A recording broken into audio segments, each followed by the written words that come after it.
करीब 3 साल 10 महीने पहले जौनपुर में नमामि गंगे के तत्कालीन प्रोजेक्ट मैनेजर अभिनव सिंघल का अपहरण कराने, रंगदारी मांगने और गाली गलौज कर धमकाने के मामले में पूर्व सांसद धनंजय सिंह और उसके साथी संतोष विक्रम सिंह को 6 मार्च को 7 साल कैद की सजा सुनाई गई।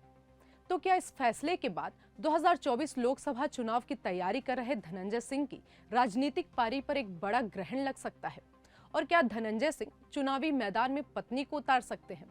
वीडियो को आगे देखने से पहले एक अपील, देश दुनिया और राजनीति से जुड़ी खबरों और खबरों के बेहतरीन विश्लेषण के लिए क्विंट हिंदी को फॉलो करें और उसके मेंबर बने।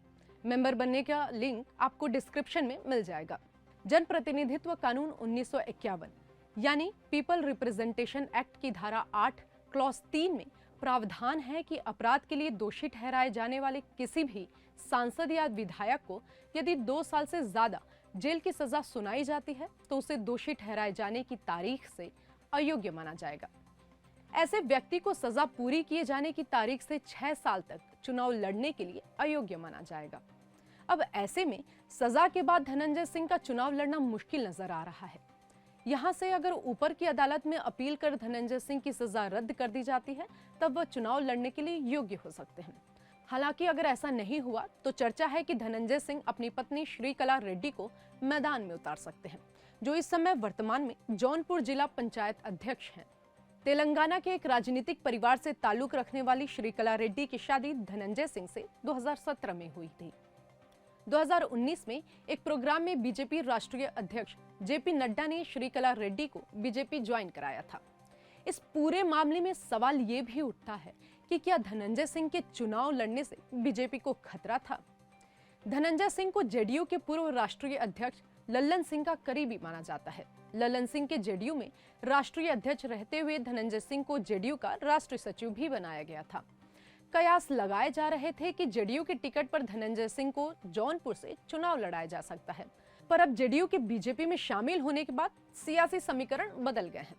यही कारण है कि जौनपुर सीट पर बीजेपी प्रत्याशी के नाम की घोषणा के बाद धनंजय सिंह ने सोशल मीडिया एक्स पर ऐलान किया कि वह चुनाव लड़ेंगे। इसको लेकर राजनीतिक गलियारों में हड़कंप मच गया।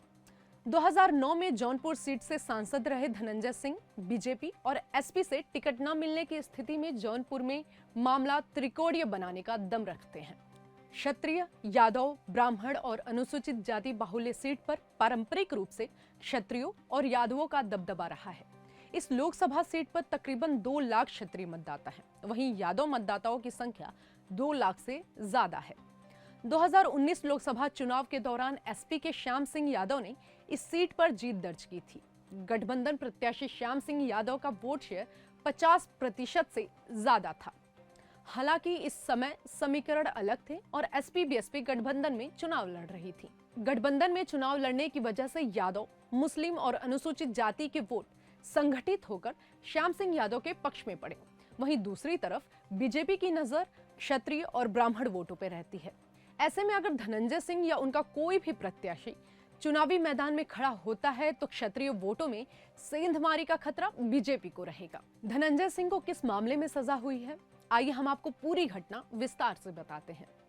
इस मुकदमे में वादी और नमामि गंगे योजना के तत्कालीन प्रोजेक्ट मैनेजर अभिनव सिंघल ने आरोप लगाया था कि 10 मई 2020 को विक्रम सिंह ने पचहटिया सीवेज ट्रीटमेंट प्लांट की साइट पर आकर जबरदस्ती अपने लोगों के साथ अभिनव को पकड़ लिया और काले रंग की फॉर्च्यूनर गाड़ी में बंधक बनाकर धनंजय सिंह के जौनपुर आवास पर लेकर गए। अपने शिकायत पत्र में आरोप लगाते हुए अभिनव सिंघल ने लिखा था कि जब वह धनंजय सिंह के घर पहुंचे तब धनंजय काले रंग की पिस्टल लेकर आए और गाली देते हुए अपशब्दों का इस्तेमाल किया। आरोप था कि धनंजय सिंह पचहटिया एसटीपी पर जबरदस्ती गिट्टी और बालू की आपूर्ति अपने लोगों से करवाना चाहते थे। इस मामले में पुलिस ने अभिनव सिंघल की तहरीर पर आईपीसी की धारा 364 यानी अपहरण या हत्या के उद्देश्य से अपहरण, 386 यानी रंगदारी, 504, 506, 120B यानी आपराधिक षड्यंत्र के तहत विक्रम सिंह और धनंजय सिंह पर मुकदमा दर्ज किया था। विवेचना के दौरान धनंजय सिंह को गिरफ्तार भी किया गया था। हालांकि बाद में उन्हें जमानत मिल गई थी। पुलिस ने इस मामले में चार्जशीट लगाई और कोर्ट में ट्रायल शुरू हुआ। ट्रायल के दौरान वादी मुकदमा समेत इस केस में कई गवाहों ने अपना बयान बदल दिया। हालांकि सूत्रों की माने तो इस मामले में मुकदमा और आरोपियों के बीच हुई फोन पर बातचीत से जुड़ी कॉल डिटेल, सीसीटीवी फुटेज और किडनैपिंग में इस्तेमाल हुई गाड़ी का धनंजय सिंह के आवाज से बरामद होने जैसे सबूतों की मौजूदगी में कोर्ट ने इस मामले में सजा सुनाई है।